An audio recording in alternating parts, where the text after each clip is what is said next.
Let me say this clearly. After 60, clutter is no longer just about having too much stuff. It can quietly steal your health, your money, your peace of mind, and even your independence. And the longer you wait, the heavier the cost becomes. By the end of this video, you'll see why ignoring clutter could cost you far more than space. And I promise, the fifth cost is the one most older women never see coming, but it changes everything. Stay with me. As we grow older, clutter sneaks into our lives quietly. One saved receipt, one extra sweater, one box of keepsakes. It feels harmless until one day, the home we love feels overwhelming. I want you to meet Lorraine. She's 69 years old, a retired librarian, and a grandmother of 4. Lorraine loved books, memories, and little keepsakes from her years of teaching. She thought keeping everything was a way of honoring her past. But over time, those stacks of books, boxes of journals, and piles of unopened mail became something else. They became a weight she didn't realize she was carrying. Her story is not unique. And today, through Lorraine's journey, research from psychologists and doctors, and practical steps, we'll uncover the hidden costs of ignoring clutter after 60, and how you can protect your peace, health, and independence starting today. Lorraine once told me about the night she tripped in her hallway. She had stacked boxes of books there, thinking she'd sort them later. That fall scared her. Thankfully, she wasn't badly hurt, but it could have been much worse. The CDC reports that 1 in 4 seniors experiences a fall each year, and clutter, like loose rugs, stacks of papers, or poorly fitting shoes, is one of the leading causes. And falls aren't small accidents.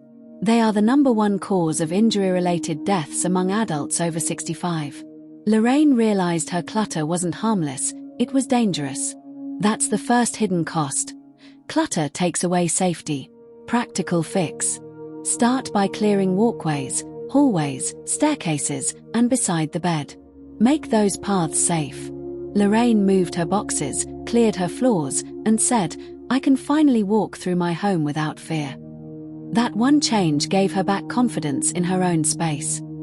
Lorraine described her study as her happy place, a room full of books, journals, and souvenirs. But instead of joy, she felt dread when she entered. Her mind felt as cluttered as the shelves. Psychologists at Declutter discovered that cluttered homes raise cortisol levels, the stress hormone that makes us anxious, forgetful, and even less able to sleep. Every pile of paper, every crowded shelf, whispers to our brains, "You're not done. You're behind." Lorraine noticed her memory slipping. She often misplaced her glasses or forgot bills. At first, she thought it was aging.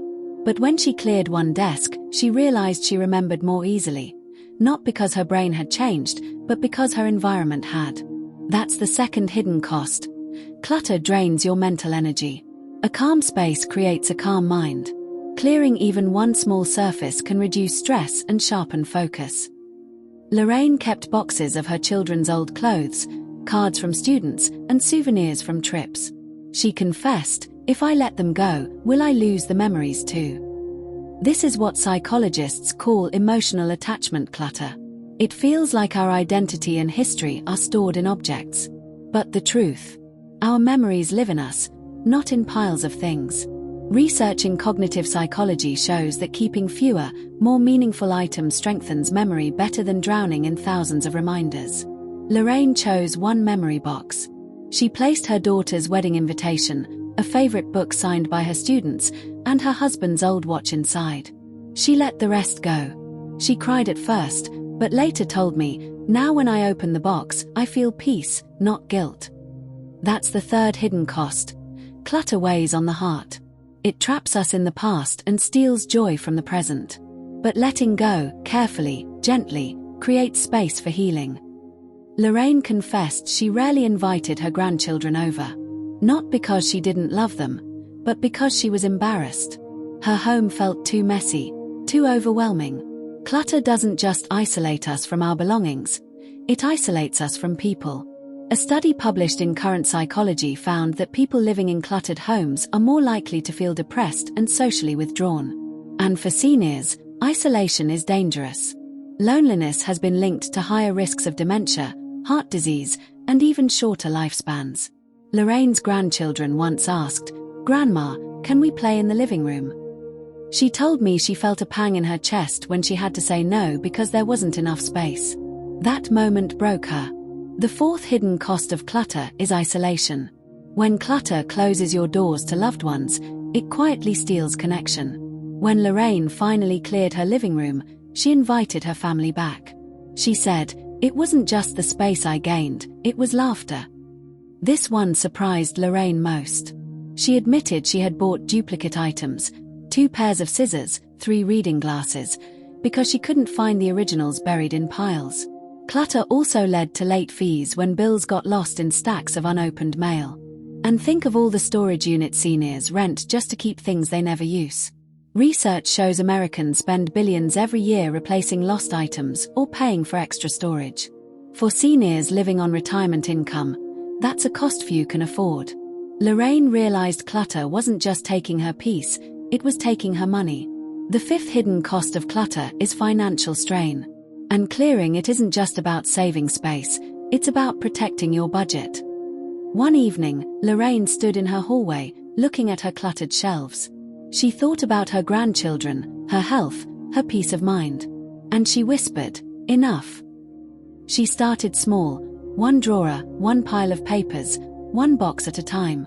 She used the rule of 3, keep, donate, recycle. With each step, she felt lighter. She told me, "I thought I'd feel loss, but what I felt was freedom."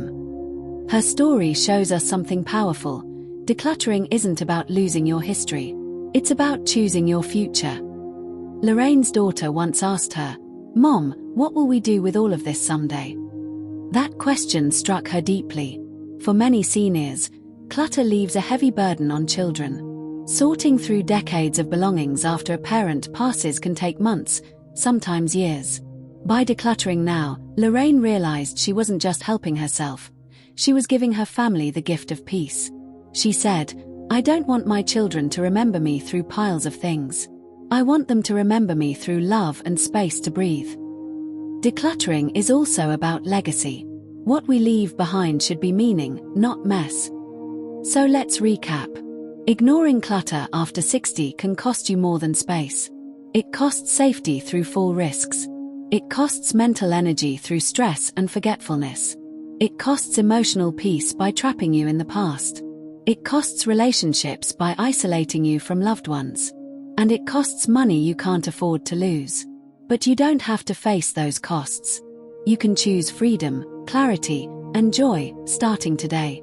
Tonight, pick just one area, a drawer, a shelf, a table.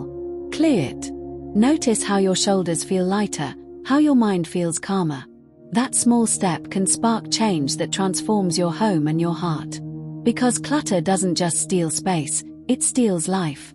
And you deserve better. If this message spoke to you, don't keep it to yourself. Share it with a friend, a sister, or someone in your family who may need this reminder too. And if you want more gentle, science-backed guidance on decluttering, aging, and living with peace, subscribe to this channel. Together, we'll build homes and lives that feel lighter, freer, and filled with joy. Remember this, every item you release isn't a loss, it's a gain. More peace, more energy, more room for the life you still have to live. Thank you for spending this time with me. And may your journey toward freedom begin today.